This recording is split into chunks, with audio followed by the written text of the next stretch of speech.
Hi everyone. Thank you so much for joining us today for our Wednesday webinar on multiple means of representation. My name is Ryan Randall, and joining me today are Paul Lynch, Kimberly Tompkinson, and Mark Cooper, who will be co-presenting on this concept. And so first of all, Kimberly will tell us more about what the definition is of multiple means of representation. Thanks, Ryan. So the UDL principle, multiple means of representation, is probably exactly what you think it might mean by its name. It is providing several ways to present information to learners. It allows students to engage and access information in more than one way. Some formats you could implement might be videos, animations, simulations, or concept maps. Another way to incorporate UDL is the UDL principle is to pre-teach concepts to help students connect with what they already know to what you are trying to teach them. The Moodle glossary can be a space where key concepts are presented to the student in an alternative format, one that is sometimes clearer for students than lecture notes might be. The glossary can be created by the instructor or by the students themselves, or even together with students and instructor collaborating as a team as part of a class exercise. You can also use audio and video resources to enhance your teaching. Students tend to value the opportunity to listen to material they may have missed or need to review multiple times. For this reason, you might consider recording a lecture and pair it with slides.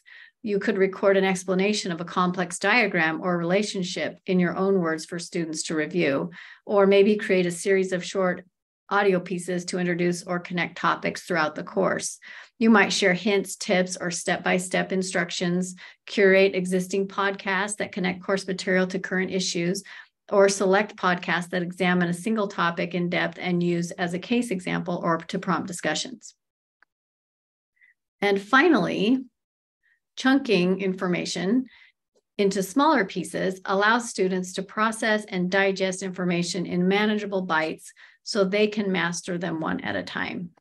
The Moodle book is a great tool that you can use to divide information into these smaller pieces.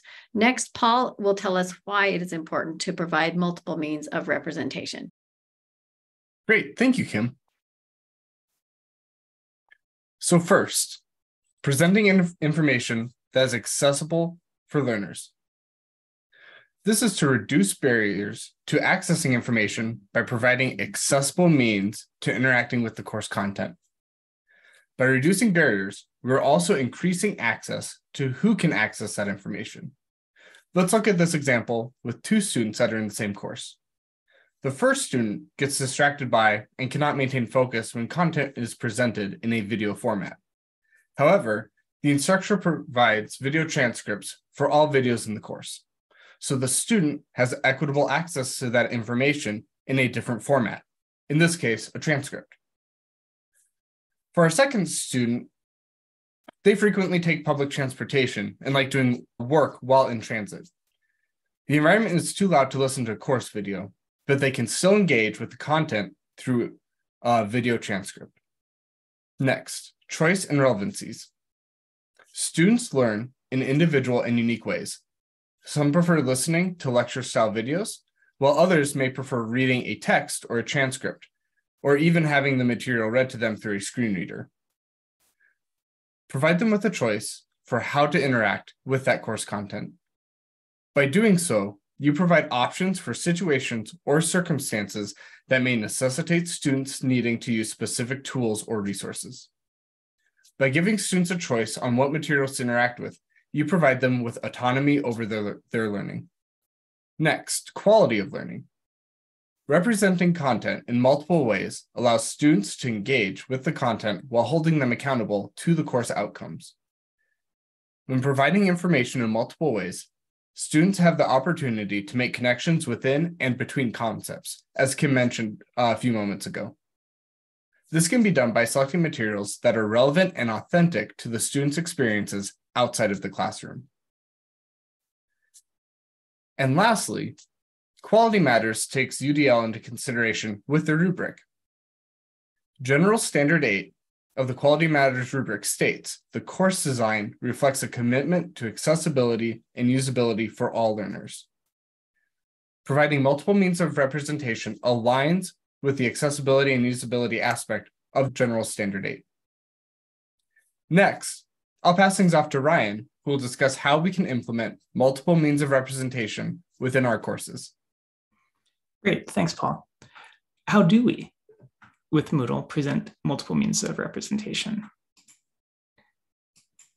Here's a couple of ways. The main way is to provide written alternatives for the visuals that you include in your class. For instance, you and I, assuming that all of us here present are sighted engagers with Moodle, will quickly see that this is a bar chart. However, not every student will be able to perceive this, especially if they use screen readers, if they're visually impaired. So what you can do is make sure to describe your images with the alt text. So in Moodle, when you're adding an image, the describe this image for someone who cannot see it field, the second one down, would be where you would give a description. For the image we were just looking at, if you just want it to convey the idea of any bar chart, you might say a representative bar chart. However, if what you wanted to do is to make sure that students actually understood the specific data points in that chart, what you could also do is go into, in addition to that description field, make a table that will actually include the specific data points if students are going to be assessed according to knowing the specific numbers. These things will be able to be assessed for yourself to make sure that you're doing it. The Accessibility Plus Toolkit gives you reminders as well as wizards that can help make sure that you're doing this correctly. Of course, you're always welcome to reach out to us in the ITRC to help walk you through it or to help you feel more comfortable with how adequately you have described things. Once you have these multiple means, both the visual and something that's written, then it becomes available to auditory alternatives. That means that people who are sighted, but who might have conditions like dyslexia, just eye strain, maybe low vision, maybe they have ADHD, they might prefer to have something read to them. And there are many browser extensions with names like Read Aloud that any user can install into their browser. And then they'd be able to access these written textual descriptions.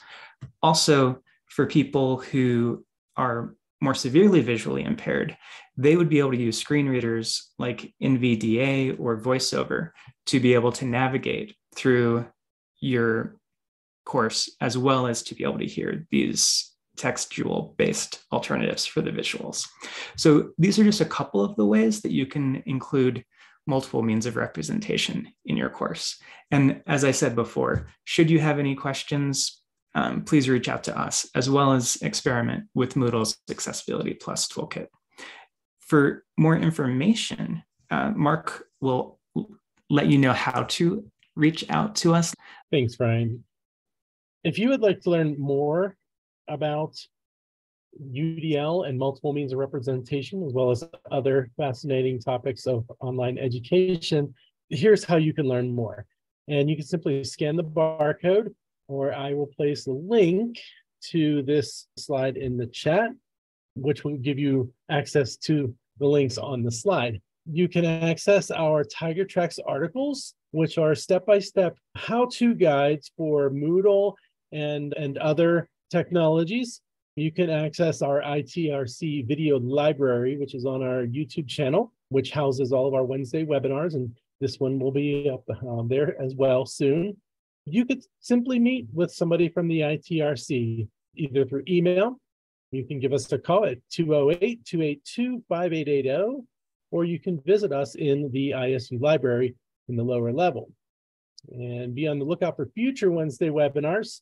We have 2 remaining for the semester, so you can watch for announcements in the ISU today, or you can check the ISU events calendar. And one last thing to paste in that chat is a link to our Wednesday webinar registration page. There we go. To register for those last 2 very exciting Wednesday webinars that we have coming up. Thank you so much for attending today, and enjoy the rest of your day.